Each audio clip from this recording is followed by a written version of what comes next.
से मान के चलिए तो वहां से चूंकि नंबर थोड़ा भी आपका प्रैक्टिस सेट में कम हो जाएगा। तो हमने अभी भी हमको याद, हम पहला प्रैक्टिस सेट जब मारे थे, जब डेट एग्जाम का आया तो हमको तैयारी करने की जरूरत नहीं थी, क्योंकि मेरी तैयारी पहले से थी।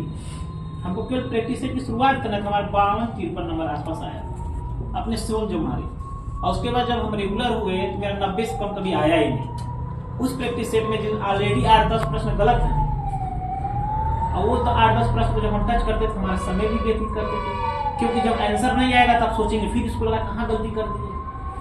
तो वहां से ये सीख मिला, जो प्रश्न नहीं आ रहा एग्जाम में आप उसको छोड़ दीजिए, आपको हल नहीं करना है, आप तुरंत आगे बढ़िए। पहला आपको उद्देश्य यही होना चाहिए कि हमको प्रश्न 1 से लेके 125 तक पहुंचना है, क्योंकि सबका सब जो भी सीरियल बनेगा ABCD करके होता है, तो किसी में कोई प्रश्न पहले आएगा, किसी में बाद में आएगा। तो किसी के पेपर में हो सकता है सरल क्वेश्चन पहले हो, किसी में हो सकता है सरल कठिन क्वेश्चन क्या हो पहले हो, तो उसी को लेके फंस जाए और परेशान कर ले। ये नहीं होना चाहिए, आप छोड़िए। आपको शुरू में कठिन प्रश्न मिले, अंतिम एकदम कंफर्म आसान प्रश्न मिलेंगे, तो आप छोड़िए, आगे बढ़ते जाइए। पहला आपका उद्देश्य होना चाहिए कि हमको 125 क्वेश्चन टच करना है। अगर आप पहुंचेंगे, आप अच्छे से टेस्ट दे रहे हैं, उसको मैनेज कर रहे हैं टाइम को, तो एकदम कंफर्म है आपका सिलेक्शन होगा।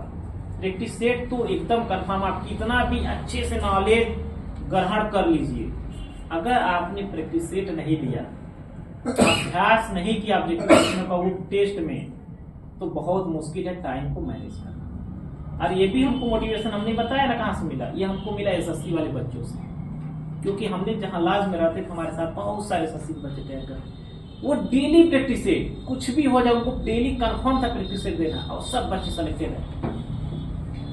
कोई SI है, कोई SI हो गया, कोई AO हो गया, सब सिलेक्टेड है। तो आप जहां रह रहे हैं हर जगह से आपको मोटिवेशन मिल सकता है। हमने कोचिंग में ऐसा तो हमको कंटिन्यू मोटिवेशन मिलता रहता था, वहां थे उन बच्चों से भी मिला हमको। तो वो चीजों को आप देखिए, ऑब्जर्व करिए।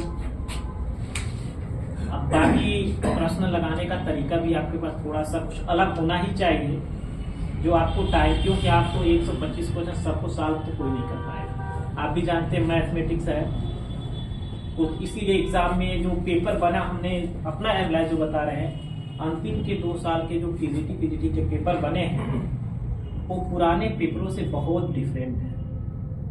पुराने के पेपरों में लेंथी क्वेश्चन हुआ करते थे, आप लगा नहीं पाएंगे, आंसर जानते थे टिक करके, नहीं तो नहीं। लेकिन अब 2 सालों के पेपरों में देखें तो क्वेश्चन छोटे छोटे आ रहे हैं। आप अगर नहीं, आपको जिसने आदमी का कुछ क्वेश्चन आपको तैयार है तो और अच्छी बात है, नहीं है तो आप उसको थोड़ा सा अगर अच्छे से एनालाइज किए हैं, बेसिक कंप्लीट है, आप उसको तुरंत लगा भी देंगे, क्योंकि समय के साथ पेपर का ट्रेंड तो बदलना है ना। तो आप ध्यान से कभी भी देखिए, पुराना पेपर उठाइएगा, 2 साल का पेपर उठाइएगा PGT का, आप इसको आपको ये देखने के लिए मिलेगा। बाकी तैयारी तो आपकी जो भी है कर रहे हैं, आप अच्छी जगह आए ही है।